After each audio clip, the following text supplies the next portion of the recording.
Ayo, what's up? Welcome back din sa ating channel dito sa Mobs TV. Alright, so tayo nagbabalik muli mga babayan at ito, nakikita ninyo sa inyong monitor screen mga babayan ang isinampa po na impeachment complaint dito sa ating Pangulong Bongbong Marcos mga babayan. Ay, so nagtataka kayo bakit po laugh emote yung yung ginamit natin, no? Kasi nakakatawa yung nilalaman po na itong impeachment complaint dito po sa ating Pangulong Bongbong Marcos. Okay, so yan ang ating alamin ngayon at pag-uusapan. Pero syempre bago ang lahat, please don't forget to subscribe, like, share at comment dyan sa comment section. Shoutouts na rin sa mga followers natin dyan. Maraming salamat sa inyong suporta. Sa mga palagi po nandiyan dyan, no? 1 view, 1 like po sana sa ating video. Okay, so ito na nga mga babayan, no? Nilabas na po ang mga grounds for impeachment versus PBBM mga babayan. At sabi nga po dito, no, sa balita sa News 5, impeach PBBM. Inihain ni Attorney Andre De Jesus ang isang impeachment complaint laban kay President Bongbong Marcos ngayong Lunes, January 19. No, kabilang sa binanggit niyang grounds for impeachment ang pagsuko umano ni President Marcos kay dating Pangulong Duterte sa ICC. Laman din ang impeachment complaint ang hindi pagveto ng Pangulo sa unprogrammed appropriations sa national budget mula 2023 hanggang 2026. Inendorso ni House Deputy Minority Leader at Pusong Pinoy Party List Representative Jet Nisay ang naturang complaint mga babayan. Okay, so pag-usapan natin yan mamaya pero panoorin muna natin itong balita. Right? Let's go! Nahaharap sa unang impeachment complaint laban kay Pangulong Bongbong Marcos. Inendorso ito ni Pusong Pinoy Party List Representative Jet Nisay. At para nga sa detalye, may express report si Marian Enriquez. Marian, ano bang grounds ng impeachment complaint na inihain nga laban kay PBBM? Yes, Nikki, pasado alas 9 nga ngayong umaga nang maghain ng impeachment complaint ang abogadong si Attorney Andre De Jesus. Kasama niya si House Deputy Minority Leader at Pusong Pinoy Party List Representative Attorney Jet Nisay na nag-endorso ng reklamo sa Office of the Secretary General. Ito ang kauna-unahang impeachment complaint laban kay Pangulong Marcos. Tinanggap ito mismo ni Sec. Gen. Sheloy Garafil. Ayon sa reklamo, ilan sa grounds for impeachment na nilatag ay culpable violation of the Constitution, betrayal of public trust at graft and corruption. Actually, expected na natin na meron po talaga magsasampa ng impeachment sa ating Pangulong Bongbong Marcos dahil hindi naman talaga sila titigil hanggat hindi napapatalsik ang ating Pangulo. No? Imagine ninyo, 2 years na lang mga babayan ay talaga namang pinagpipilitan nilang patalsikin yung Pangulong Bongbong Marcos na hindi po sila magtagu-tagumpay. Pinagtaksilan umano ni PBBM ang tiwala ng publiko sa pagpapahintulot nito na isuko o arestuhin si dating Pangulong Rodrigo Duterte para dalhin sa International Criminal Court at kabiguang ibito ang unprogrammed appropriations sa General Appropriations Bill. Matatandang nag-rule ang Korte Suprema na labag sa saligang batas ang unprogrammed appropriations. Nakasaad din sa reklamo na nag-commit si PBBM ng graft and corruption dahil umano sa pagbenepisyo sa kickbacks at ghost project. Pinunto rin ni... Yan pag-uusapan natin yan mamaya mga babayan. Yung pong mga sinasabi po na grounds for impeachment ni PBBM, right? Andres, na sa impeachment complaint ang pagiging unfit to serve bilang Pangulo ni PBBM dahil sa issue ng umano'y drug addiction nito. Binuurin daw ni PBBM ang Independent Commission for Infrastructure o ICI para umano protektahan ang kanyang mga kaalyado. Yan muna ang latest. Dito sa kamera, balik sa'yo, Nikki. Maan, pero naka-break ang session ngayon, no? So ano bang mangyayari sa complaint? Actually ngayon, Nikki, kinumpirma nga mismo ni Sec. Gen. Sheloy Garafil na natanggap niya na mismo yung impeachment complaint at malam mo naman na nagkaroon ng pagbabago kumbaga doon sa Supreme Court matapos nga nilang i-rule yung nangyaring impeachment complaint na una kay Vice President Duterte. So kailangan pa natin kumpirmahin paano uusad itong panibago o yung kaunahang impeachment complaint laban nga kay PBBM matapos nga itong ruling ng Korte Suprema. Kasi kailangan mag-convene ang House Committee on Rules, House para at Committee on Justice para nga pag-usapan dahil kailangan nilang baguhin yung rules sa impeachment complaint or procedures ng impeachment dito sa Kamara. Nikki. Okay? Yan muna ang Express Report ni Mark. Okay, so yan mga babayan, no? Alam nyo, medyo nakakatawa lang talaga, no? Oh. Sorry for the term, ha? Ito, honest opinion ko lang to mga babayan, no? Medyo katawa-tawa, no? Yung grounds for impeachment dito kay PBBM mga babayan. Hindi natin pinagtatawanan si Attorney Andre De Jesus mga babayan dahil syempre karapatan yan, no? Na magsampa siya ng kasong impeachment. Pero yung grounds medyo katawa-tawa talaga eh. No, isa-isahin natin to mga babayan, no, yung sinasabi po dito. No, ano po ba yung mga nilalaman ng grounds for impeachment versus PBBM? No, alam nyo, nakakairita lang, no, na isipin mga babayan na kung sino pa yung nagtatrabaho ng maayos, 'di ba? Yung may ginagawa, no, yun yung pilit talaga nilang pinapabagsak. 'Di ba? May kasabihan nga tayo, no, na ang puno na hitik sa bunga ay pilit talagang binabato po, mga babayan.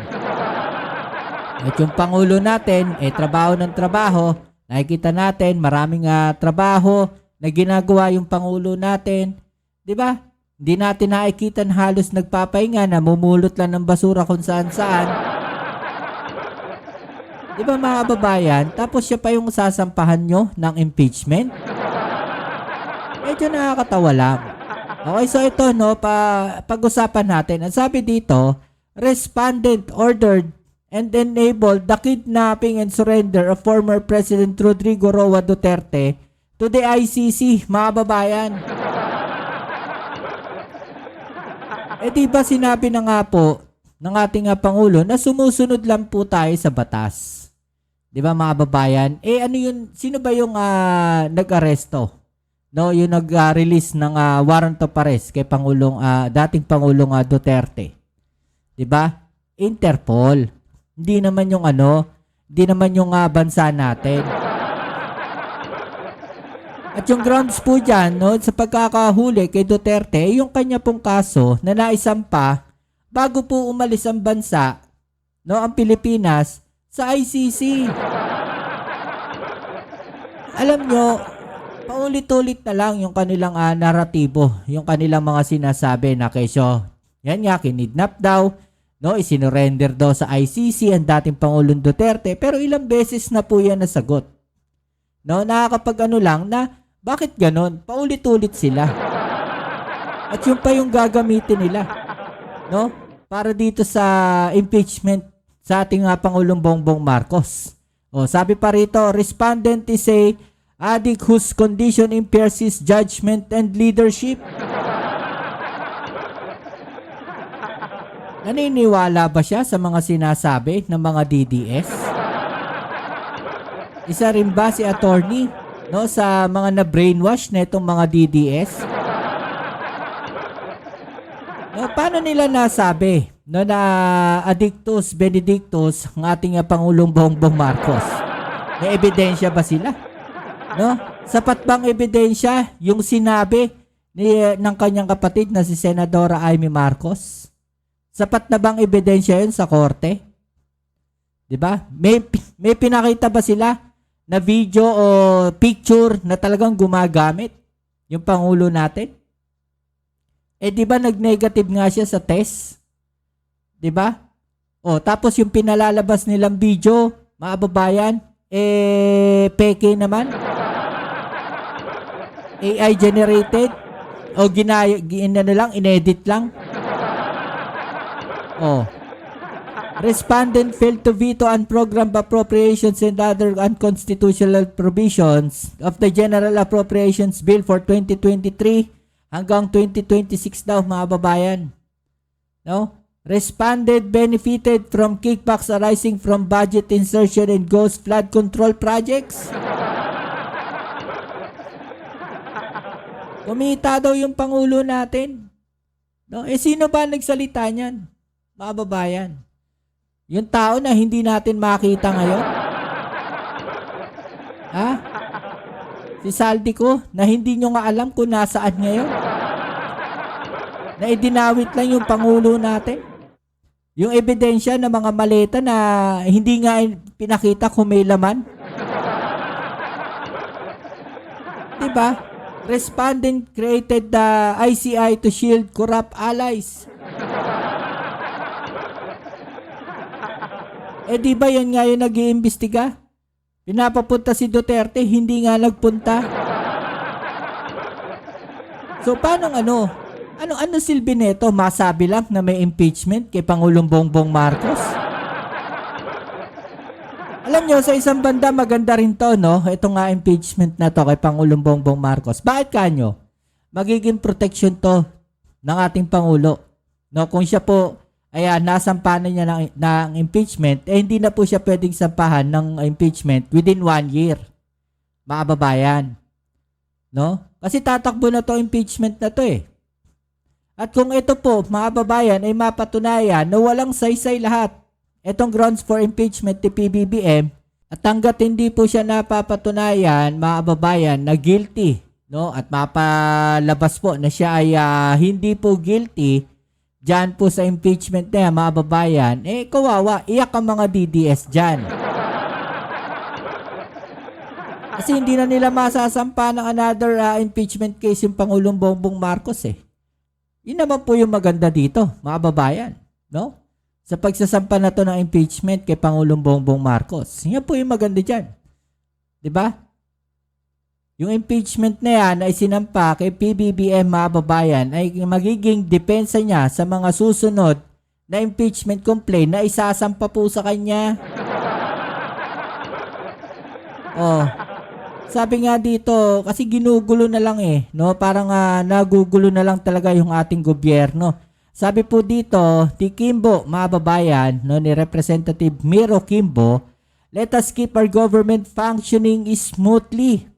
Iginit ni House Committee on Ways and Means Chairman, mga babayan, Representative Miro Kimbo, na ang impeachment ay dapat lamang gamitin para sa mga seryosong paglabag. At hindi dapat abusuhin para sa pansariling interes o pampolitika.